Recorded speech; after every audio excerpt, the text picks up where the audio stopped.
ಎಲ್ಲರಿಗೂ ನಮಸ್ಕಾರ ರೀ. ಇವತ್ತು ಹಳೆ ಕಾಲದ ಒಂದು ಸ್ಪೆಷಲ್ ಆದಂಥ ರೆಸಿಪಿನ ನಿಮ್ಮನ್ನು ತೊಗೊಂಬರಕತ್ತಿದ್ದೀನಿ. ಈ ರೆಸಿಪಿ ಭಾಳ ಅಂದ್ರೆ ಭಾಳ ಮಸ್ತ್ ಐತಿ. ಇದಕ್ಕೆ ಕೊತ್ತಂಬರಿ ಒಂದು ಕಟ್ಟಬೇಕು, ಅದನ್ನೆಲ್ಲ ಕಟ್ ಮಾಡಿ ಇಟ್ಕೊಂಡಿವಿ. ಮೆಂತ್ಯ ಕಾಳು ಬೇಕು, ಒಂದು 2 ಚಮಚೆ ಮೆಂತ್ಯ ಕಾಳು ತೊಗೊಂಡಿವಿ. ಆಮೇಲೆ ಕರಿಬೇವಿನ ಸೊಪ್ಪು, ಅಚ್ಚ ಖಾರದ ಪುಡಿ, ಅರಿಶಿನ ಪುಡಿ, ಇದಕ್ಕೆ ಮುಖ್ಯವಾಗಿ ಹುಣಸೆ ಹಣ್ಣು ಬೇಕು. ಆಮೇಲೆ ಒಗ್ಗರಣೆಗೆ ಸಾಸಿವೆ, ಜೀರಿಗೆ ಬೇಕು. ಈ ಹುಣಸೆ ಹಣ್ಣಿತ್ತಲ್ಲ, ಆ ಹುಣಸೆ ಹಣ್ಣನ್ನು ನಾವೀಗ ನೆನೆಯಾಕಿಟ್ಟಿವಿ.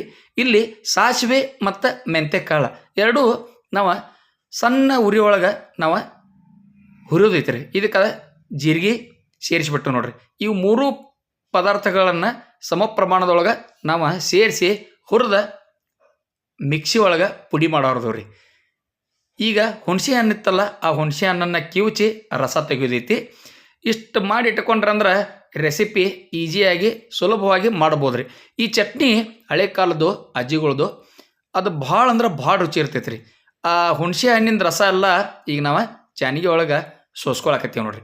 ಹಿಂಗೆ ಜರಡಿ ಹಿಡಿದು ಬಿಟ್ರಂದ್ರೆ ಕರೆಕ್ಟಾಗಿ ಮಸ್ತಾಗಿ ಬರ್ತೈತಿ. ಹಿಂಗೆ ನೀವು ಸೋಸ್ಕೊಂಡ್ಬಿಡ್ರಿ. ಈಗ ನೀವು ನೋಡ್ತಿರ್ಬೋದು, ಮೇಲಿಂದ ಹುಣಸೆ ಬೀಜ, ಆಮೇಲೆ ಆ ಥರದ್ದು ಜರಡಿ ಎಲ್ಲ ಏನಿರ್ತೈತಲ್ಲ ಅದನ್ನು ತೆಗೆದು ಬಿಡೋದು. ಈಗ ಅದನ್ನು ಒಂದು ಪ್ಯಾನಿಗೆ ಹಾಕಿ ಅದನ್ನು ಸ್ವಲ್ಪ ಬಿಸಿ ಮಾಡೋದ್ರಿ. ಇದನ್ನು ಪ್ರೊಸೀಜರ್ ನೋಡ್ಕೊತ ಹೋಗ್ರಿ. ಹಿಂಗೆ ತಿರ್ಸ್ಕೋತ ಇರೋದು, ಅದು ಗಟ್ಟಿ ಬರ್ತೈತೆ ರೀ.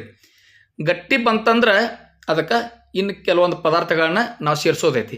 ಈಗ ನಾವು ಹುರಿದಿಟ್ಕೊಂಡಿದ್ದೀವಲ್ಲ, ಜೀರಿಗೆ, ಸಾಸಿವೆ, ಮೆಂತ್ಯಕಾಳು ಅವೆಲ್ಲ ಸ್ವಲ್ಪ ತಣ್ಣಗಾಗೋ ತನಕ ಬಿಟ್ಟಿವಿ. ತಣ್ಣಗಾದ ನಂತರ ಪೌಡ್ರ್ ಮಾಡಿ ನೋಡ್ರಿ. ಪೌಡ್ರ ಹಿಂಗೆ ಸ್ವಲ್ಪ ತರಿಯಾಗಿ ಮಾಡಿರಿ, ಭಾಳ ಸಣ್ಣ ಮಾಡಕ್ಕೆ ಹೋಗ್ಬೇಡ್ರಿ. ಕೊತ್ತಂಬರಿ ಸೊಪ್ಪು ಇತ್ತಲ್ಲ, ಕೊತ್ತಂಬರಿ ಸೊಪ್ಪು ಅದ್ರ ಸಣ್ಣ ಹೆರಿಚ್ಬಿಡೋದು ನೋಡ್ರಿ. ಕೊತ್ತಂಬರಿ ಸೊಪ್ಪು ಸಣ್ಣ ಹೆರಿಚಿರಂದ್ರೆ ಭಾಳ ಚಲೋ ಬರ್ತೈತಿ. ಅದ್ರ ಸಲುವಾಗಿ ಕೊತ್ತಂಬರಿ ಸೊಪ್ಪು ಹೆರಚ್ರಿ.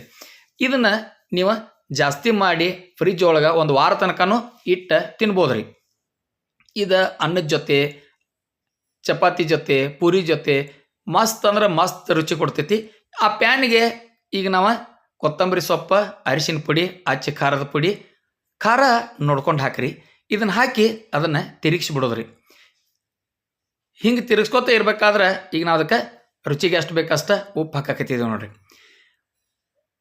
ಇದಾದ ನಂತರ ನಾವು ಸ್ವಲ್ಪ ಕೈ ಆಡಿಸ್ಕೊಂಡ್ಬಿಡೋದ್ರಿ. ಹಿಂಗೆ ಕೈ ಆಡಿಸ್ತಂದ್ರೆ ಕೊತ್ತಂಬರಿ ಎಲ್ಲ ಅದು ಬಾಡಿ ಬಿಡ್ತೈತೆ ರೀ. ಬಿಸಿ ಹುಣಸೆ ರಸದೊಳಗೆ ನಾವು ಇದನ್ನು ಹಾಕಿಬಿಟ್ಟವಲ್ಲ, ಅದು ಎಲ್ಲ ಹೀರ್ಕೊಂಡ್ಬಿಡ್ತೈತೆ ರೀ. ಹಿಂಗೆ ಹೀರ್ಕೊಂಡ್ಬಿಡ್ತಂದ್ರೆ ನಮ್ದು ರೆಸಿಪಿ ಭಾಳ ಪರ್ಫೆಕ್ಟಾಗಿ ಬರ್ತೈತಿ. ನೀವು ನೋಡ್ತಿರ್ಬೋದು.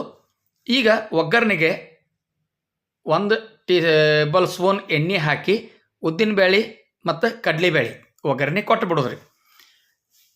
ಅದಾದ ನಂತರ ಜೀರಿಗೆ ಹಾಕೋದ್ರಿ. ಮೊದಲ ಜೀರಿಗೆ ಹಾಕ್ಬೇಡ್ರಿ. ಆಮೇಲೆ 1-2 ಚಿಟಿಕೆ ಹಿಂಗಿನ ಪುಡಿ ಹಾಕ್ರಿ. ಹಿಂಗೆ ಪುಡಿ ಆದ ನಂತರ ಇದಕ್ಕೆ ಕರಿಬೇವಿನ ಸೊಪ್ಪು ಆದ ನಂತರ ಇದಕ್ಕೆ ಬ್ಯಾಡಗಿ ಮೆಣಸಿನ್ಕಾಯಿ 1-2 ಸಣ್ಣ ಮುರಿದ ಹಾಕಿಬಿಡ್ರಿ. ಬ್ಯಾಡಗಿ ಮೆಣಸಿನ್ಕಾಯಿ ಹಾಕ್ತಂದ್ರೆ ರುಚಿ ಭಾಳ ಚಲೋ ಕೊಡ್ತೈತಿ. ಬೆಳ್ಳುಳ್ಳಿ ಎಸಳ ಹಾಕಿಬಿಡ್ರಿ. ಬೆಳ್ಳುಳ್ಳಿ ಎಸಳ ಸ್ವಲ್ಪ ಪಂಕ್ಚರ್ ಮಾಡೋಣ, ಸ್ವಲ್ಪ ಜಜ್ಜರಿ. ಹಂಗೆ ಅಖಂಡ ಹಾಕಿರಂದ್ರೆ ಎಣ್ಣೆ ಒಳಗೆ ಸಿಡಿತಾವ. ಅದರ ಸಲುವಾಗಿ ಹಂಗೆ ಹಾಕಿಬಿಡ್ರಿ. ಈಗ ಅದೇನಿತ್ತಲ್ಲ ಒಗ್ಗರಣೆ, ಈಗ ನಾವು ಬಾಡಿಸಿಟ್ಕೊಂಡಂಥ ಕೊತ್ತಂಬರಿ ಸೊಪ್ಪಿಗೆ ಇದನ್ನೆಲ್ಲ ಸೇರಿಸ್ಬಿಡೋದ್ರಿ. ಹಿಂಗೆ ಸೇರಿಸಿ ಅದಕ್ಕೆ ಬೆಲ್ಲ ಹಾಕೋದ್ರಿ. ನಾವು ಹುಣಸೆ ಹಣ್ಣು ಹಾಕಿದೇವಲ್ಲ, ಅದಕ್ಕೆ ಬೆಲ್ಲ ಇರ್ಬೇಕ್ರಿ. ಸಿಹಿ ಹುಳಿ ಖಾರ ಮಸ್ತ್ ಅಂದ್ರೆ ಮಸ್ತ್ ಚಟ್ನಿ ಇರ್ತೈತಿ ರೀ. ಈ ವಿಡಿಯೋ ನೋಡಿದ ಕೂಡಲೇ ನೀವು ಕೊತ್ತಂಬರಿ ಚಟ್ನಿ ಮಾಡೋದ ಮರಿಬೇಡ್ರಿ. ಯಾಕಂದ್ರೆ ಹಳೆ ಕಾಲದ ಈ ಎಲ್ಲ ಅಡುಗೆಗಳೀಗ ಮರ್ತು ಹೊಂಟಾವ. ಅದರ ಸಲುವಾಗಿ ಹಳೆ ಕಾಲದ ಅಡುಗೆಗಳು ಎಷ್ಟು ರುಚಿಕಟ್ಟಾಗಿರ್ತಾವ ಅಷ್ಟು ಆರೋಗ್ಯಕರವಾಗಿರ್ತಾವ. ನೀವು ನೋಡ್ತಿರ್ಬೋದು, ಕಲರ್ ಚೇಂಜ್ ಆಗಕತ್ತೈತಿ. ಅದ ಎಷ್ಟು ಮಾಡಿಬಿಟ್ರಂದ್ರೆ ನಮ್ಮದು ಕೊತ್ತಂಬರಿ ಚಟ್ನಿ ರೆಡಿ ಆತ್ರಿ. ಈ ಕೊತ್ತಂಬರಿ ಚಟ್ನಿಯಿಂದ ನಾವು ಇಲ್ಲೇ ಒಂದು ನಿಮ್ಗೆ ಸುಲಭವಾದಂಥ ಒಂದು ರೆಸಿಪಿ ತೋರಿಸ್ಬಿಡ್ತೀನಿ. ನಾವು ಅವಾಗಲೇ ಪೌಡ್ರ್ ಮಾಡಿ ಇಟ್ಕೊಂಡಿದ್ದೇವಲ್ಲ, ಜೀರಿಗೆ, ಕೊತ್ತಂಬರಿ ಇದು ಎಲ್ಲ ಅದನ್ನೆಲ್ಲ ಇದಕ್ಕೆ ಸೇರಿಸ್ಬಿಟ್ಟು ನೋಡ್ರಿ. ಹಿಂಗೆ ಪೌಡ್ರ್ ಅದಕ್ಕೆ ಸೇರಿಸ್ಬಿಟ್ಟಂದ್ರೆ ಈ ಥರದ್ದು ಘಮ ಡಬಲ್ ಆಕೈತಿ ರೀ. ಮಸ್ತ್ ಅಂದ್ರೆ ಮಸ್ತ್ ಆಕೈತಿ. ಇಲ್ಲಿಗೆ ನಮ್ದು ಕೊತ್ತಂಬರಿ ಚಟ್ನಿ ರೆಡಿ ಆತ್ರಿ. ಇದಾದ ನಂತರ ನಾವು ಸಿಂಪಲ್ಲಾಗಿ ಈ ಚಟ್ನಿನ ನಾವು ಅನ್ನದ ಜೊತೆ ಹೆಂಗೆ ಮಾಡೋದು ಅಂಥೇಳಿ ನಿಮಗೆ ತೋರಿಸ್ಕೊಡ್ತೀನು. ಈ ಚಟ್ನಿ ಒಂದು ಸಲ ತಿಂದ್ರಂದ್ರೆ ಮತ್ತೆ ಇದನ್ನು ಬಿಡ್ತೀರಿ ನೀವು, ಅಷ್ಟು ಮಸ್ತಾಗಿರ್ತೀವಿ ಚಟ್ನಿ ಇದೆ. ಈಗ ನಾವಾಗ ಸರ್ವಿಂಗ್ ಪ್ಲೇಟ್ ಒಳಗೆ ಅನ್ನದ ಜೊತೆ ಸರ್ವ್ ಮಾಡ್ಕೋತೀವಿ ರೀ. ಅನ್ನದ ಮೇಲೆ ತುಪ್ಪ, ಈ ತುಪ್ಪದ ಮೇಲೆ ಚಟ್ನಿ. ಇಷ್ಟಿತ್ತಂದ್ರೆ ರೀ 1 ಪ್ಲೇಟ್ ಅನ್ನ ತಿನ್ನೋರ 2 ಪ್ಲೇಟ್ ಅನ್ನ ತಿಂತಾರ ಅಂತೇಳಿ ಹೇಳ್ಬೋದು ರೀ. ಅಷ್ಟು ಮಸ್ತ್ ಆಕತಿ.